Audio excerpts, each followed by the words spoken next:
Hello students, आज हम लोग करने वाले हैं केमिस्ट्री +1 स्ट्रक्चर ऑफ एटम की प्रॉब्लम 2.3। चलिए देखते हैं। The Vividh Bharati station of All India Radio Delhi broadcast on a frequency of 1368 kilohertz. तो विविध भारती स्टेशन जो है वो इतनी फ्रिक्वेंसी पर प्रोग्राम ब्रॉडकास्ट करते हैं। कैलकुलेट द वेवलेंथ, तो वेवलेंथ कैलकुलेट करनी है इस इलेक्ट्रोमैग्नेटिक रेडिएशन की जो कि ट्रांसमीटर एमिट करेगा। Which part of the electromagnetic spectrum does it belong to, और इलेक्ट्रोमैग्नेटिक स्पेक्ट्रम का कौन सा पार्ट इस पे बिलोंग करता है। चलिए तो देखिए, जैसे हमें फ्रिक्वेंसी गिवन है और हमें वेवलेंथ पता करनी है, तो बड़ा सिंपल सी यहाँ पे एक फॉर्मूला है जो आपको याद रखना है। जो हमारे पास स्पीड ऑफ लाइट होती है in vacuum, that is equal to frequency multiply by wavelength.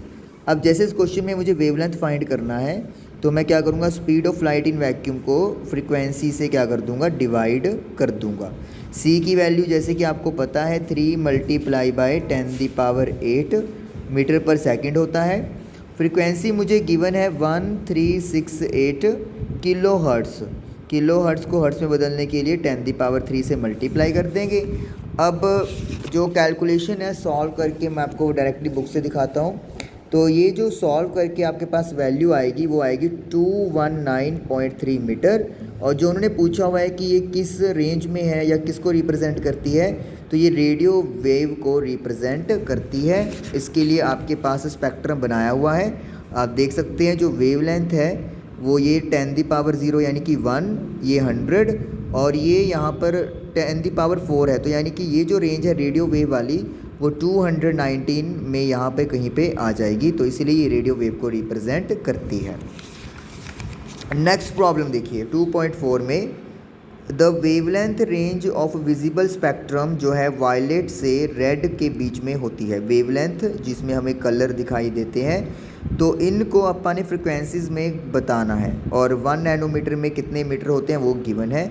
तो हमें दिया हुआ है वेवलेंथ। तो एज़ यू नो कि फ्रिक्वेंसी का फॉर्मूला जो पिछले क्वेश्चन में यूज़ किया था वही सेम यूज़ कर रहे हैं, बस क्रॉस मल्टीप्लाई कर दिया। Speed of light in vacuum को वेवलेंथ से डिवाइड कर देंगे। पहले हमारे पास वॉयलेट की बात की गई है, तो वॉयलेट की जो फ्रिक्वेंसी है वो 7.5 × 10⁻14 हर्ट्ज़ आ जाएगी। फिर उसके बाद है रेड कलर। रेड कलर के लिए भी फ्रिक्वेंसी का फॉर्मूला लगाएंगे, सेम फॉर्मूला। सी सेम रहेगा, लैम्डा चेंज हो जाएगा और 4 × 10⁻14 हर्ट्ज़।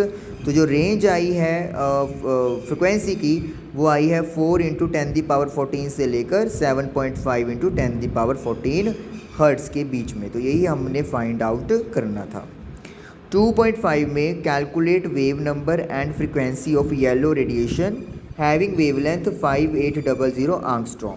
तो सबसे पहले तो वेव नंबर का फॉर्मूला नोट कर लें। Wave number V⁻ is equal to 1/λ होता है, तो यही हम लोग यूज़ करेंगे। जो वेवलेंथ है वो 5800 है, तो इसको सेंटीमीटर में बदलना है तो 10⁻⁻8 कर देंगे। अगर इसको मीटर में बदलना है तो 10⁻⁻10 कर देंगे। तो वेव नंबर निकालना है तो 1/λ, तो वैल्यू पुट कर दी हम लोगों ने वेवलेंथ की, और इसको सॉल्व करके we will get 1.724 × 10⁻6 metre inverse. अब फ्रिक्वेंसी फाइंड करनी है, तो फ्रिक्वेंसी का फॉर्मूला हो गया speed of light in vacuum upon wavelength, जो हम लोगों को गिवन है। सी फिक्स होता है, तो इसको सॉल्व करके 5.172 × 10⁻14 सेकेंड इनवर्स आ गया, जो कि फ्रिक्वेंसी का SI यूनिट है। आई होप कि आपको ये 3 प्रॉब्लम्स क्लियर हुई होंगी। Thank you for watching the video.